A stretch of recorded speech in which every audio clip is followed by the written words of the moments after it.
பெருமானார் ஸல்லல்லாஹு அலைஹி வஸல்லம் அவர்கள் ஒரு இடத்தில் எப்படி சொன்னார்கள், அலா உக்பிருக்கும் பிமா யம்ஹுல்லாஹு பிஹில் ஹதாயா, உங்களுடைய அனைத்து பாவங்களும் மன்னிக்கப்பட வேண்டும் என்பதாக ஒரு மனிதன் நாடுகின்றானா,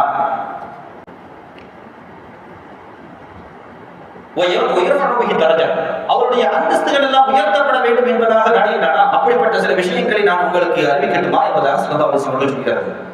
இஸ்பாபுல் உதுஇ அல் மகாரி, சிரமமான நேரத்துல ஒளிச்சிரு. எதுக்காக ஒளிச்சிரும்?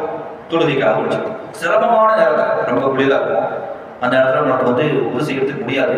அப்படியும் ஒரு மனிதன் அல்லாஹ்வுக்காக வேண்டி உதவி செய்கின்றான் என்று சொன்னால் அவருடைய பாவங்கள் எல்லாம் அழிகின்றது, அவனுக்கு அந்தஸ்துகள் உயர்த்தப்படுகின்றது. தொழுகைக்காக வேண்டி சின்ன சின்ன எட்டா வச்சு மஸ்ஜிதுக்கு போறது, இதெல்லாம் பாவங்களை மன்னிக்குமா, அந்தஸ்துகளை கூட்டுமா? ஒரு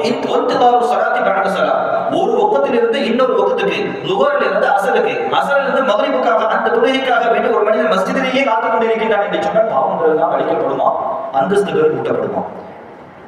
ஸல்லல்லாஹு அலைஹி வஸல்லம் இறுதியாக இந்த ஹதீஸை முடிக்கின்றார்கள், ஃபதாலிகுமுர் ரிபா, அதுதான் அல்லாஹ்வுடைய பாதையில் உங்களை இணைத்துக் கொள்வது, அதுதான் அல்லாஹ்வுடைய பாதையில் உங்களை இணைத்துக் கொள்வது என்பதாக ஸல்லல்லாஹு அலைஹி வஸல்லம் சொல்றாங்க.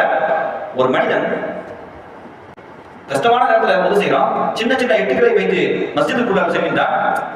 அதுக்கு பின்பாக ஒரு நேர தொழுகையிலிருந்து இன்னொரு நேர தொழுகை வரைக்கும் அவன் மஸ்ஜிதையே காத்துக் கொண்டிருக்கிறான் என்று சொன்னால் அவருடைய பாவங்கள் எல்லாம் அழித்து விடுகிறது அப்படின்னு சொன்னார்கள்.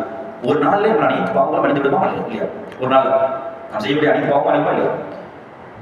ஒரு மனிதன் உதவி செய்யறான், அந்த நேரம் ரொம்ப குளிராக இருக்கக்கூடிய அந்த நேரம் அல்லாஹ்வுக்காக உதவி செய்யறான், அல்லாஹ்வுக்காக வேண்டிய அந்த தொழுகை நிறைவேற்றுவதற்காக வேண்டிய சின்ன சின்ன எட்டா வச்சு மஸ்ஜிதுக்குள்ள போகின்றான், அந்த மஸ்ஜிதிலே தங்கி விடுகின்றான், லுஹருடைய வக்துக்கு செல்கின்றான் என்பதாக வைத்துக் கொள்வோம். அஸர் வரை அவன் தங்கி விடுகின்றான் என்று சொன்னால் பாவங்கள் அழிந்து விடும் அல்லவா, அவனுடைய அந்தஸ்துகள் கூடி விடும் அல்லவா? அதைத்தான் ஸல்லல்லாஹு அலைஹி வஸல்லம் சொல்கிறார்கள். ஒரு மனிதன் அவனுடைய வீட்டுக்கு அருகிலே ஒரு ஆறு ஓடுகின்றது, அந்த ஆற்றிலே கிட்டத்தட்ட 5 முறை அந்த ஆற்றிலே குளித்துக் கொண்டிருக்கின்றான்.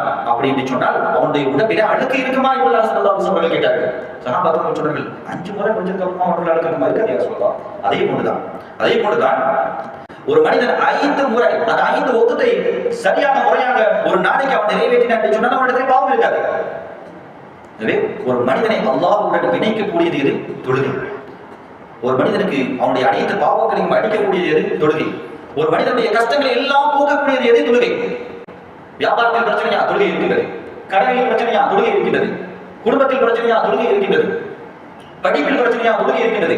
2 ரக்காத்தை தொழுதுட்டு அல்லாஹ்விட்ட கையேந்தி, இறைவா எனக்கு இந்த பாடம் கஷ்டமா இருக்குது, இறைவா நாளைக்கு நான் தேர்வு எழுத வேண்டும், நான் பரீட்சை எழுதணும், எனக்கு இந்த பாடம் எனக்கு ரொம்ப கஷ்டமா இருக்குது, இது ரொம்ப இலகுவாக ஆகிவிடு என்பதாக ஒரு மனிதன் தொழுது கேட்டான் என்று சொன்னால் அல்லாஹ் அதை இலகுவாக ஆக்கி தருவான் என்பது எல்லாரும்